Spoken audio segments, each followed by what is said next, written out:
means of livelihood, millions of naira in property, goods belonging to traders at the popular Bode market in Ibadan. So it says here, Ibadan's Bode market traders count losses as fire raises goods. Then APC, APM governorship candidates donate to victims. But let's see here. Traders at the popular Bode traditional herbs and medicinal products market, popularly known as Isualagbu, in Ibadan Southwest local government area of Oyo State, are counting their losses after a devastating fire razed sections of the market. Herbs used for the treatment of various ailments and other valuables worth millions of naira were destroyed in the fire, which reportedly started in one of the shops before spreading to adjoining stalls. Although the cause of the fire has yet to be officially established, some traders blamed it on a power surge, while others expressed differing opinions.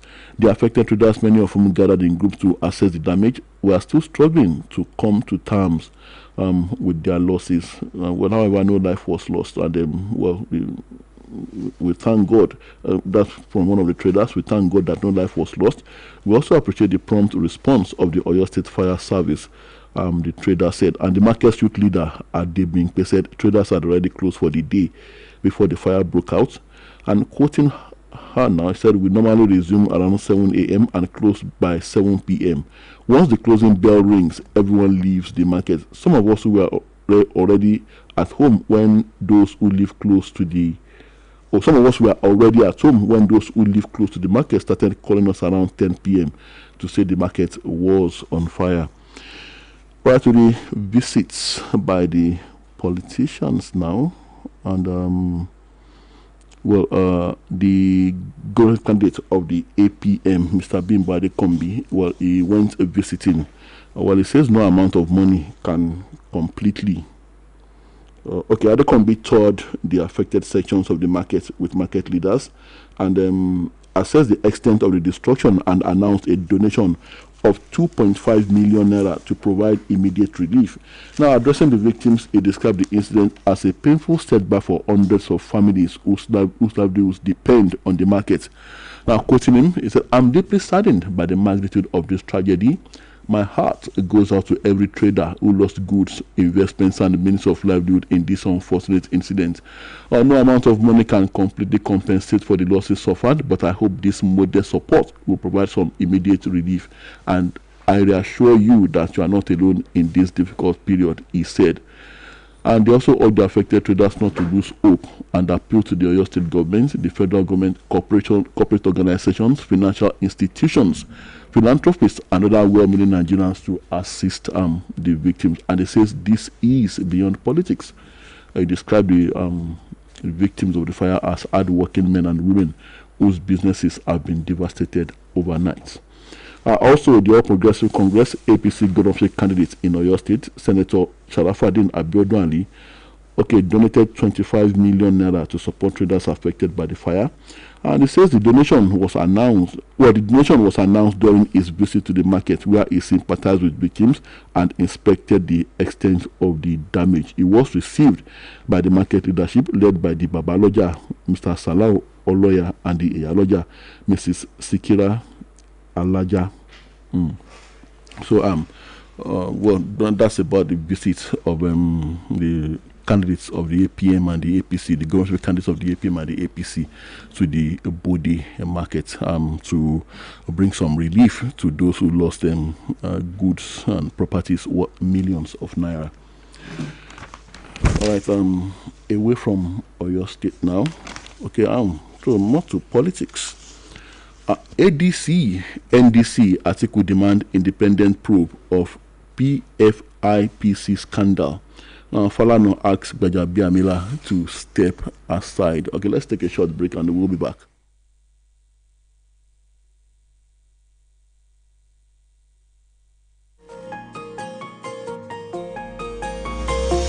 Conversation.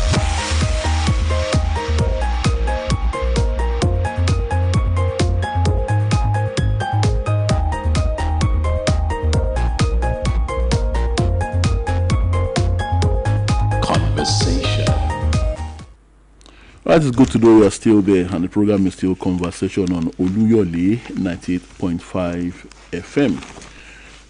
Former Vice President Atiku Abubakar at the African Democratic Congress (ADC) on Friday intensified pressure on President Bola Ahmed Tinubu over the Presidential Foreign Intervention Promotion Council (PFIPC) scandal, demanding an independent investigation into the controversy. While Atiku gave the president 7 days to order a transparent, comprehensive, and independent probe, the ADC called for the immediate constitution of an independent judicial commission of inquiry headed by eminent Nigerians to unravel the circumstances surrounding the alleged activities of the PFIPC. In a statement issued by a senior special assistant on public communication, Frank Shaibu, Atiku said the latest revelations had moved the matter beyond ordinary forgery allegations into a full-blown crisis of institutional credibility. The presidential candidate of the ADC warned that failure to order an investigation within 7 days would strengthen public suspicion that powerful interests at the highest levels of government might have benefited from the alleged fraud, and that many Nigerians seeking public appointments might have been duped through a racket that enjoyed official protection. Well, that's according to Alhaji Atiku Abubakar. Now, he's quoting my favorite prose fiction writer now, and it says, as Chinua Achebe once reminded us, a man who has been asked to carry a basket of eggs does not break them all and then blame the road. The presidency cannot continue blaming one man while refusing to account for the official statements that gave life to the scandal. He maintained that Prince Adeyemi's denial, that's the DG of the ghost agency, Prince Adeyemi's denial of the allegations and claimed that powerful interests were attempting to silence him made an independent inquiry even more imperative. Now, according to Alhaji Atiku Abubakar, the explanation offered by the presidency through the special advisor on information and strategy, Bayo Ononuga, had raised more questions than answers. Now, it says, if the government wants Nigerians to believe that one man single-handedly created an office for himself, secured office space within a government facility, held meetings with foreign embassy delegations, paid courtesy visit to the EFCC, processed staff salaries through official channels, allegedly operated institutional accounts, and carried on all these activities without the knowledge, approval, negligence, or collaboration of anyone within government, then that narrative raises even more troubling questions than it answers, he said. Atiku also argued that while Prince Adeyemi should face the law if found culpable, government must explain how such an elaborate operation allegedly passed through budgetary, administrative, security, and institutional channels without detection. And then he also questioned reports that PFIPC appeared in the 2026 Appropriation Act with a budgetary allocation running into billions of naira, and that the office of the head of the civil service allegedly approved the recruitment of over 300 personnel into the agency. Well, for me, all what Alhaji Atiku Abubakar and the ADC and the NDC have said, they have asked the pertinent questions that millions of Nigerians are asking regarding this matter. For me, aside all that Alhaji Atiku Abubakar has raised here, the most pertinent point here for me is that how come an agency would be appropriated with one single individual also orchestrated and was able to, let me use this word, Kandahar the heads of every member of the National Assembly to appropriate billions of naira to that agency, and then he was able to also fool and hoodwink every puppet in the presidency to give approval for the activities of that agency, and he was paying salaries to not less than 300 people. Oh, really? You know, it's interesting, and sometimes it's annoying the way the people in government, the way the people who run the affairs of this country credit the ordinary citizens with very little intelligence. I think the chief of staff should have thought of something else to say than saying that it was a ghost agency and that the man was that Prince Adeyemi was able to pull off that such high level of monumental fraud. And you can see the presidency too defending the indefensible. At the end of the day, they know that of course, this will just go, this will just blow away, and nothing would happen. But the maybe the most likely is that Prince Adeyemi himself would go under the curtains, he would go under wraps. It won't be silenced, but definitely after a while you won't hear anything about this again. That is what I'm predicting. So, well, I am with the opposition parties on this because they are raising the question, fundamental question that every Nigerian should raise. This is beyond politics. Yes, they are the opposition and they are saying what they are supposed to be saying, but then they are also telling the truth. They are asking the question that many millions of Nigerians are asking, and the presidency must answer these questions, aside from its efforts to arrest and prosecute Mr. Adeyemi, the DG of that ghost agency. So, okay, for the NDC, the Nigeria Democratic Congress, NDC has also called for the immediate removal of the Chief of Staff to the President, Femi Gbajabiamila, to pave the way for what he described as an independent investigation into allegations linking him to the alleged Presidential Foreign Intervention Promotion Council PFIPC scandal. In a statement signed by its National Police Secretary, OSA Director, the opposition party said it was concerned by claims made by Prince Matthew Adeyemi, who identified himself as the DG of the PFIPC.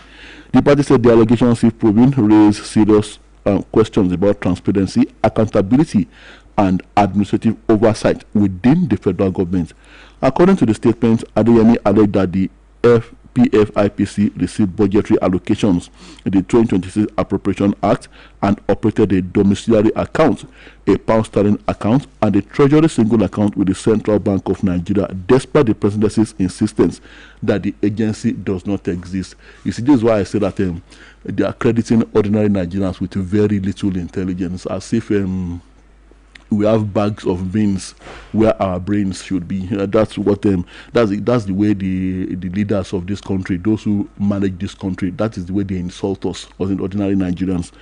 The NDC questioned how an agency reportedly disowned by the presidency could have opened multiple financial accounts and allegedly obtained official approvals. I'm sure that agency, I'm sure they will also have several vehicles by which they are running their activities.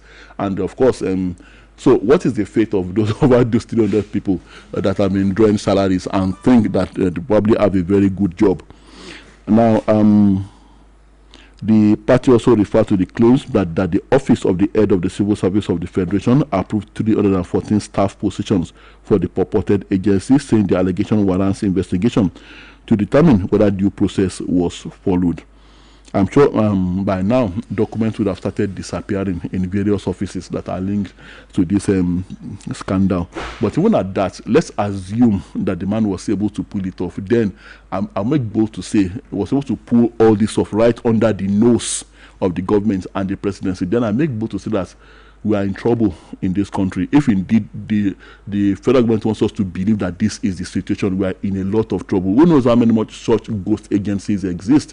So it means even for the Nigerian military that is fighting insecurity, somebody can just set up a ghost special forces unit, and then billions of naira or dollars will be appropriated to that as well.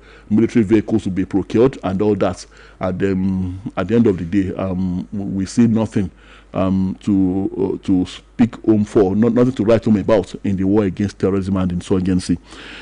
So due diligence and proper investigation must be made into this. But then, unfortunately, are they going to probe themselves? I mean, talking about the presidency and the federal government now, are they going to turn the searchlights on their own backside? Are they going to expose the filth on their own backside? Because if we are insisting on the probe, and that is what is going to, that's what's going to be, and well, and I'm sure that's not going to happen. So that's why I don't have much hope that maybe Mr. Gbajabiamila had made that statement before he now thought better of it, because he thought he was talking with people of very low intelligence. So that's the way they rate millions of Nigerians. So, and well, maybe now that people are asking questions, so maybe he would have thought better of it, that he shouldn't have said what he said. NDC article demand independent proof of PFIPC scandal. That also have this one. Appeal court overturns judgment allowing hijab at international school Ibadan. That had been a long-standing controversy over the use of hijab at that particular school. Hijab by Muslim students, female Muslim students at the school. And you also have, back to the matter of national security now. Monitor terrorists flooding southwest mining sites. Dr. Bashir Kofi tells government we should monitor them or we should flush them out. Let's see what that is all about. It's actually a feature piece here, and an elaborate interview with Dr. Bashir Kofi. He is a social commentator and university teacher, recently retired from the School of Business of Ahmadu Bello University Zaria after 40 years. He's also the convener of Katsina Community Security Initiative. So that's what he's saying here.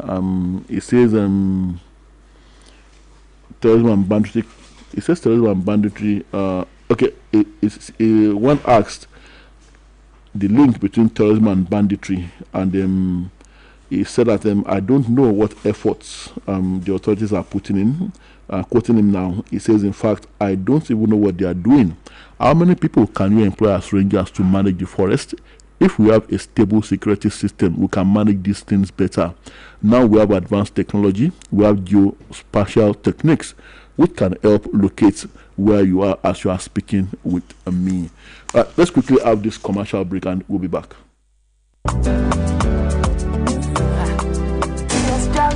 Lord, go get your PVC. Go get your PVC. O lè kópa o nínú ètò ìdìbò tó ń bọ̀ 2027. Go get your PVC. Iléeṣẹ́ tẹlifíṣàn àti rédíò ìpínlẹ̀ Ọ̀yọ́ BCOS Ilé Akéde ló ń gbé sí wa létí pé yára lọ gba káàdì ìdìbò rẹ kó tó di pé gbígbà rẹ̀ máa kásẹ̀ ńlẹ̀ ní ọjọ́ 10 oṣù keje ọdún yìí 10th of July 2026. Pàápàá jùlọ kó o lè bá a kópa nínú àwọn tó máa fìbò sọ̀rọ̀ sókè lọ́dún 2027. Yára lọ gba káàdì ìdìbò rẹ. Go get your PVC. TS Charity. Ẹ̀yin tí wà ní BCOS ṣe ti gbọ́. Pé BCOS ti wà lórí Naija TV app. Ṣé ti rí pé no be play play na be reality. Confirm ni ẹ ṣá máa wá kárí ayé o. BCOS to the world. BCOS Ilé Akéde. Ẹ̀yin tí wà l'Oluyole FM. Ṣé ti gbọ́ pé a ti wà lórí Radio Box. Ẹ lọ síbẹ̀ kẹ́ máa jọ wá kedere. Ó kilẹ̀ létí, ó milẹ̀ létí. Oluyole FM 98.5. Oluyole lórí Radio Box app. Ẹ̀yin tí wà ní BCOS ṣe ti gbọ́. Pé BCOS ti wà lórí Naija TV app. Ṣé ti rí pé no be play play na reality. Confirm ni ẹ ṣá máa wò wá kárí ayé o. BCOS to the world. BCOS Ilé Akéde. BCOS ti wà lórí Naija TV app. Lórí àtẹ ìkànnì ayélujára Naija TV. Ẹ̀ka tó ń pawó wọlé commercial department ti BCOS Ilé Akéde ló ní ká sọ fún gbogbo wa pé láti túbọ̀ máa jẹ̀gbádùn àwọn ètò ọlọ́kanjọ̀kan wa lórí ẹ̀rọ ìbánisọ̀rọ̀ rẹ. Ìwọ sá ti lọ sórí Google Play Store tàbí lórí Apple Store. Kó o download Naija TV app NAIJA kó o wá fi space kan sílẹ̀ kó o tẹ TV ló bá tán. Bákan náà lórí ìkànnì Oluyole 98.5 FM ẹ lè máa gbọ́ wa ketekete lórí Radio Box app. Kò le rárá láti lò lórí Play Store rẹ tàbí lórí Apple Store. Ìwọ sá ti tẹ Radio Box kó o sì dáńlódù Radio Box app sórí fóònù rẹ ló bá tán. Kó o bẹ̀rẹ̀ sí ní jẹ̀gbádùn àwọn ètò wa ọlọ́kan òjọ̀ lórí Radio Box app. Kò le rárá láti lò lórí Play Store rẹ tàbí lórí Apple Store. Ìwọ sá ti tẹ Radio Box kó o sì dáńlódù Radio Box app sórí fóònù rẹ ló bá tán. Kó o bẹ̀rẹ̀ sí ní jẹ̀gbádùn àwọn ètò wa ọlọ́kan òjọ̀kan lórí Oluyole 98.5. Dáńlódù Radio Box app sórí fóònù rẹ ló bá tán. Kó o bẹ̀rẹ̀ sí ní jẹ̀gbádùn àwọn ètò wa ọlọ́kan òjọ̀kan lórí Oluyole tán. Kó o bẹ̀rẹ̀ sí ní jẹ̀gbádùn àwọn ètò wa ọlọ́kan òjọ̀kan lórí Oluyole 98.5 FM. Kó o sì bẹ̀rẹ̀ sí ní jẹ̀gbádùn ayé díjítà nípa wíwo BCOS Ilé Akéde lórí Naija TV níbikíbi tó o bá wà lórí ẹ̀rọ ayélujára kárí ayé.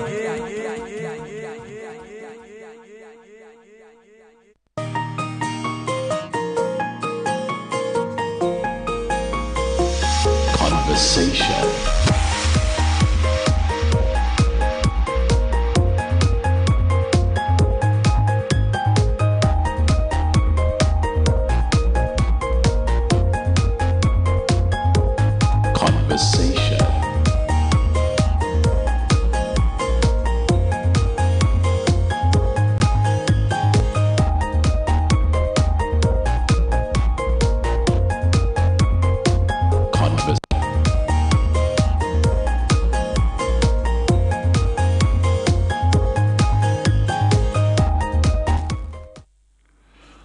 Sincere apologies for that break, and it's good to know you are still there. This is Oluyole 98.5 FM, and the program is Conversation.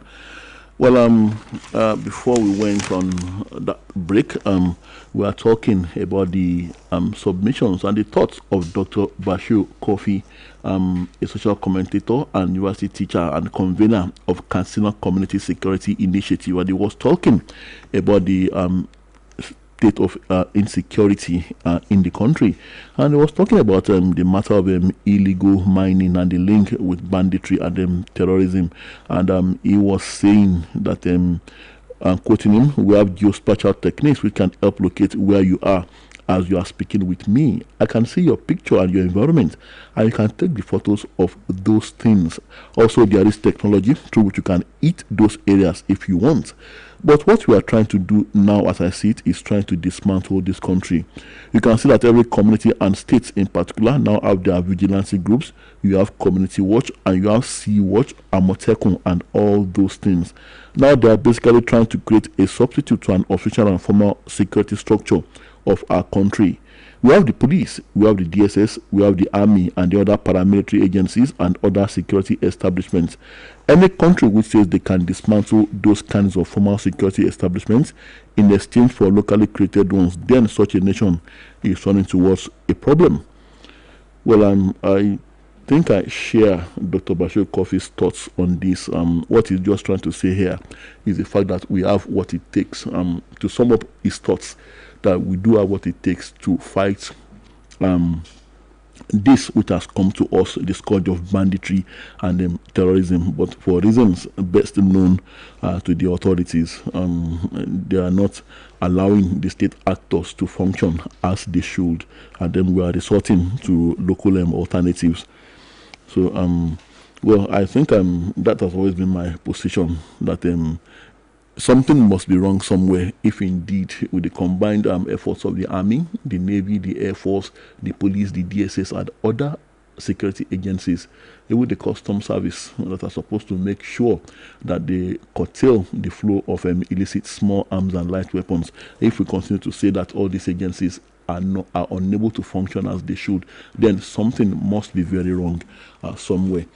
Still on insecurity, Benue ex-SSG dies after gunshot injuries in suspected bandit attack. Now, former secretary to the Benue state government, Professor David Salifu, has reportedly died after sustaining gunshot injuries in an attack by suspected bandits. Now, Salifu served as secretary to the state government during the government of former Governor Gabriel Suswam. A lecturer at Federal University Wukari, Salifu, was reportedly attacked on Thursday while traveling from Wukari to Makurdi. Sources said the assailant stopped his vehicle and ordered him to alight and board a motorcycle. He was allegedly shot after confronting the attackers. So obviously they wanted to kidnap him, and he resisted, and then he paid with his life. Now, a close associate of the deceased and the African Democratic Congress ADC candidate for Benue South Senatorial District, David Olofu, confirmed the incident in a telephone interview with correspondents on Friday. Now, Salifu was said to have died in the early hours of Friday at the Benue State University Teaching Hospital. How sad. And meanwhile, residents of Bodinga local government area of Sokoto State on Friday staged a protest following renewed bandit attacks on several villages that reportedly left many people dead, others displaced, and property destroyed. The demonstrators blocked the busy Sokoto Jega Benin Kebbi Highway, a major route linking Sokoto with Kebbi State, Niger State, and other parts of the country, demanding urgent government intervention to halt the recurring attacks. Protesters burned tires and logs on the highway, bringing traffic to a standstill for several hours.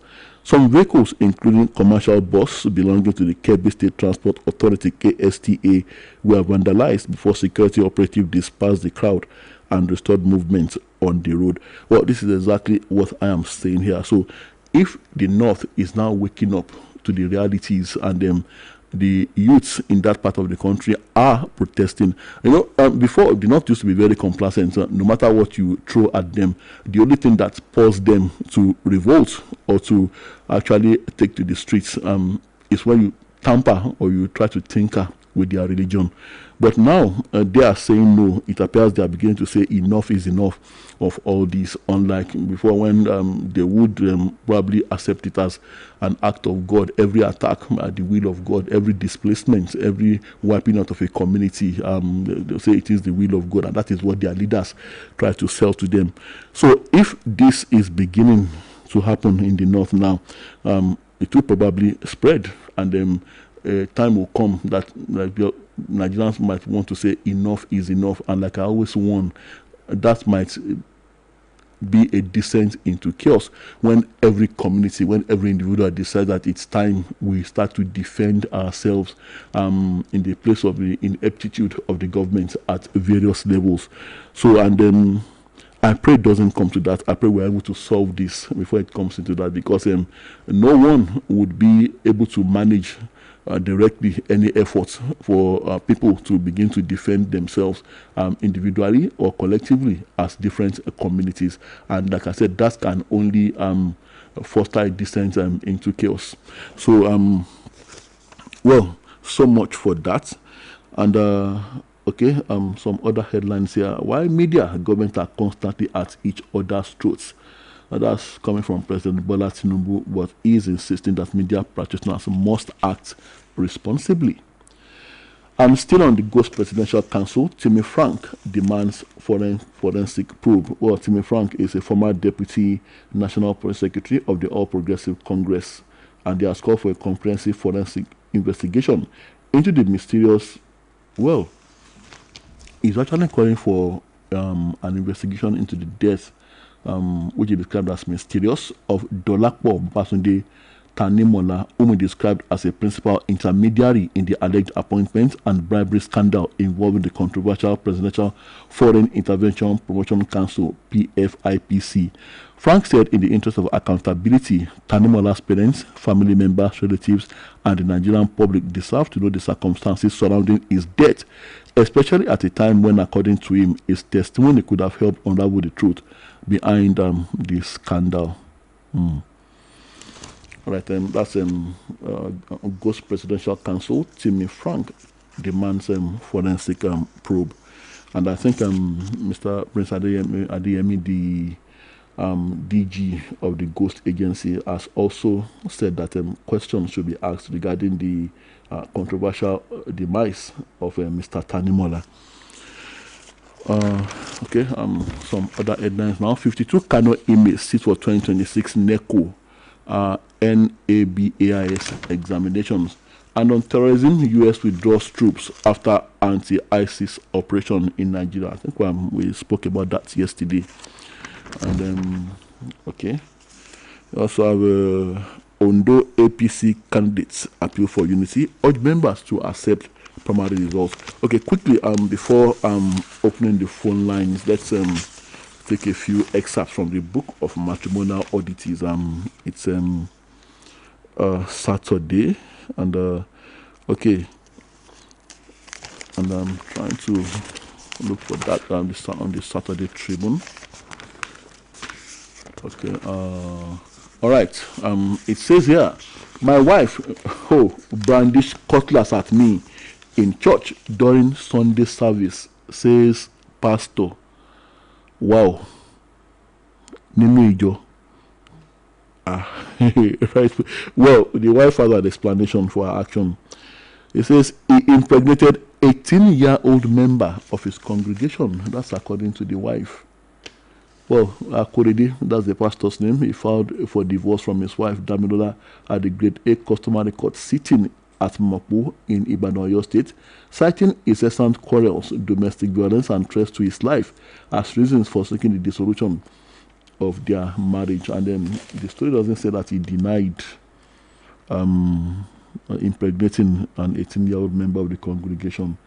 Akorede, the pastor, also accused his wife of being financially irresponsible and wasteful. He said she was a glutton and that she consumed unusually large portions of food, particularly and regularly reserved the biggest pieces of meat for herself during meals.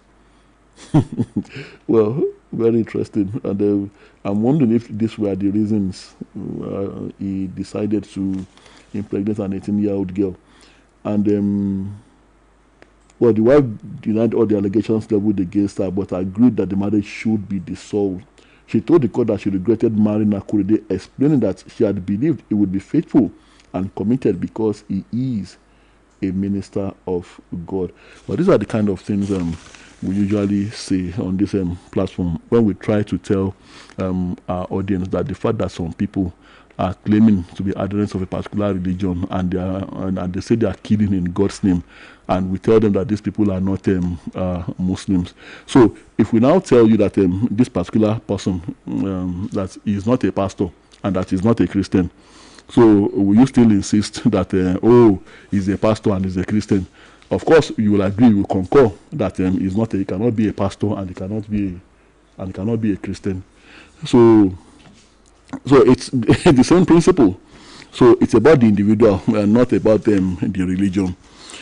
All right, my husband abandons home every time he receives salary. A woman tells court. And another one says, my husband starves me, disrespects my parents. That's coming from the wife. And the husband says he doesn't want a divorce.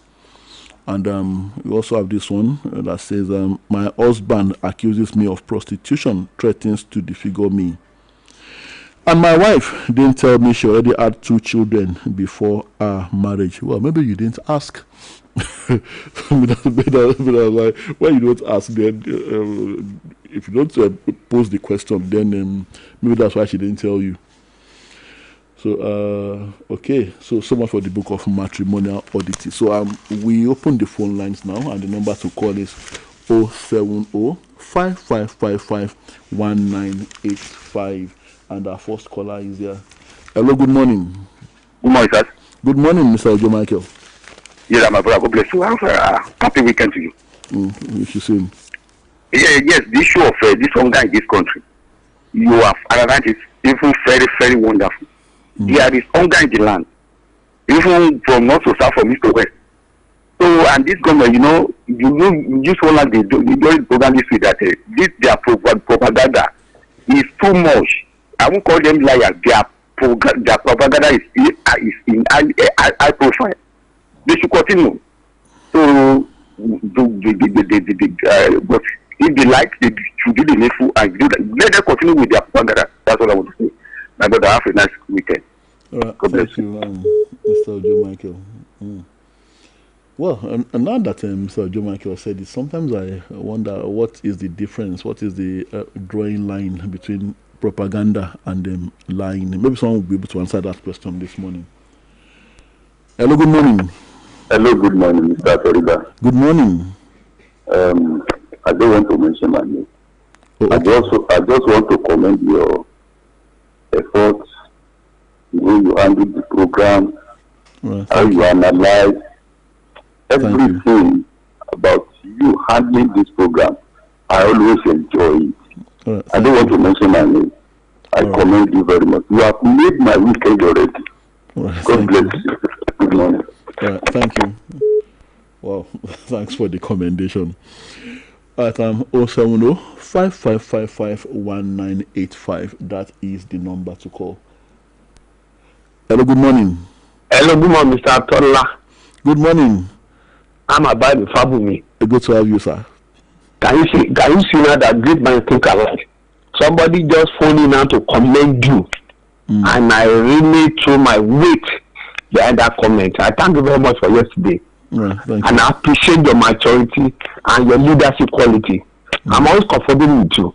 I thank you very much. Now, as regards to this scandal, involving this fake agency.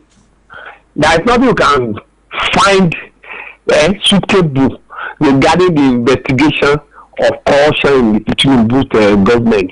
Already, the star witness is dead, and at the same time, before this president order for investigation, you already declared that Jabiamila. What else do you want?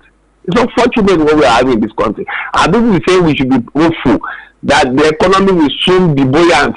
When you have looters, how do you have an economy that will be buoyant thereafter? So, as regards to this hunger, we have much more hunger in the north than in the south. Not because of the fact that they transfer good to our food to us, but because of the fact that the northern people, they are much more poorer than we in the south by the that we have. Thank you very much. Have a nice day, sir. Thank you, Mr. Abayomi Fabumi. But thank you for still calling despite how you felt yesterday. Your calls are very important to us, just like the calls of every other person calling on this program. And what as for Mr. Abimbakombi, like I said yesterday, he did not mean to pass any insult to you. Maybe you misunderstood him. He is a perfect, a complete gentleman, and he holds you in very high esteem. Okay. Hello, good morning. Hello, good morning, sir. Good morning. I can be advised from you. Good to have you, sir. It's not as if I want to throw the line of the first speaker about Mr. Tola Teriba. Mr. Tola Teriba, I used to call him a professor. That is a matured mind. The way he analyzes issues, then you will know that he is very deep. He is a Chilean journalist. God will continue to grace your head out. Amen. God bless you. Have a nice weekend. Thank you, Mr. Akombi Adebayo. Well, I have a lot of commendations this morning. All right. 070 5555 1985 080 5500 We can also reach us on that number.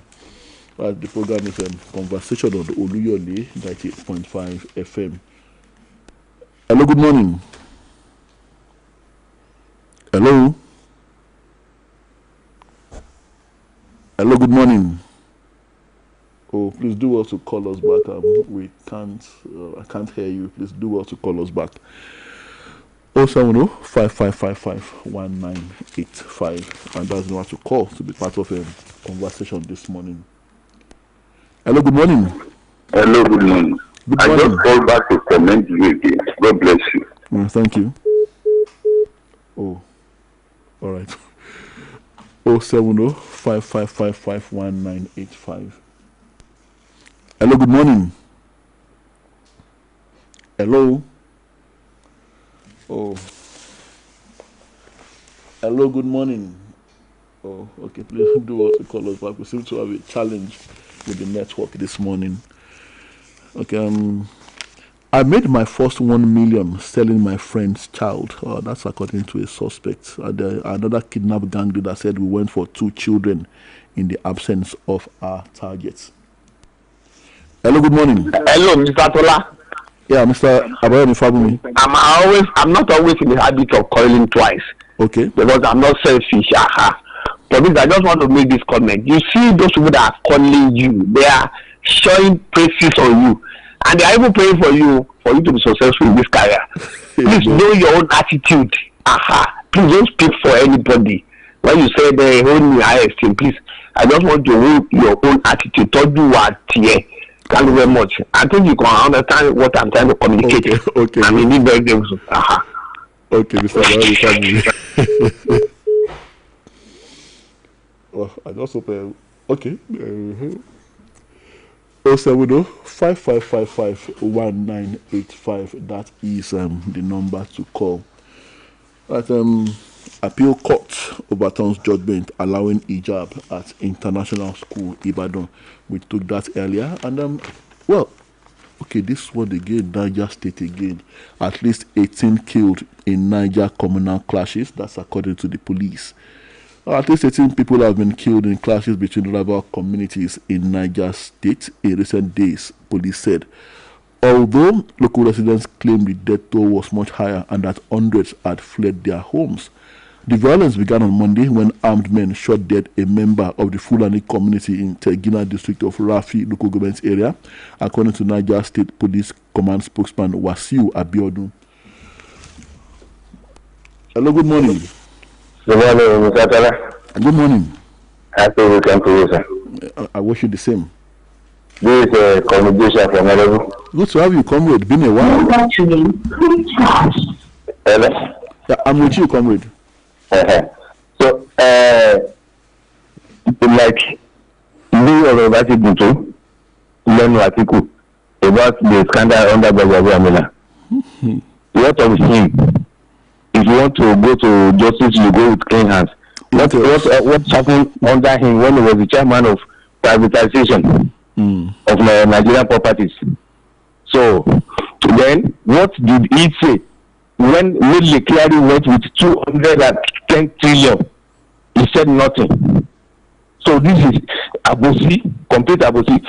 All these people, now, my own recommendation is that, yes, I'm not supporting scandal under Gbajabi Amila. But what I'm saying is, now, if these people will not be investigated, it is going to include all the 210 trillion and the article privatization and everybody, every one of them. That's the best recommendation I'm giving on my own side. All right, thank you so much, Comrade Joshua from Elebu. Yes, I agree with you that it is Abusi Oluyole on the part of Alhaji Atiku Abubakar. But then, if the one doing the Abusi is telling the truth, that's the sad part of it. Well, like I said when I was analyzing the story, he's saying what he should be saying as a member of the opposition, but then he was also saying the truth, and he's asking those questions that millions of Nigerians are asking. Hello, good morning. Hello. Good morning. Good morning. Yeah. This is Prince Ayodele calling you from Yakuri. Good to have you, Prince Ayodele. I really appreciate the way you enunciated everything. Propagandas are likes. Okay. They are the bed of the fence. When you call somebody a propaganda or a propagandist, UPC is a complete reciprocal of it. Like on the issues of this foreign whatever that involves this Prince Adeniyi, in a normal climb, the chief of staff to the president should have stepped aside to give room for independent investigation. That is how it is done in normal climes. When we say the Britain, the America, the Germans, the European Unions are developing, that implies they don't mix anything with the truth telling. We need to be sincere with ourselves.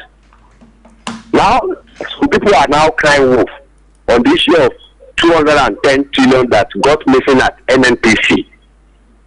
That is what Nigeria is made of. The stuff we are made of. We are animals in our skins. Oh. When somebody, yes, that is it. I don't have apology for that statement. When somebody could go into the real money that belongs to 1,000 people, and he or she was happy. You can imagine such a thing. Then appropriation goes to a agent. Thank you for your submission. We really have to go. My apologies. We have to go.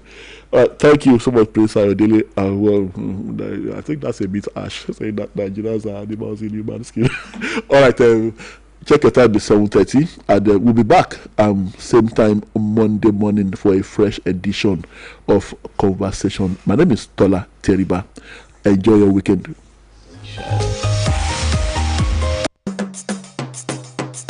Oluyole FM 98.5.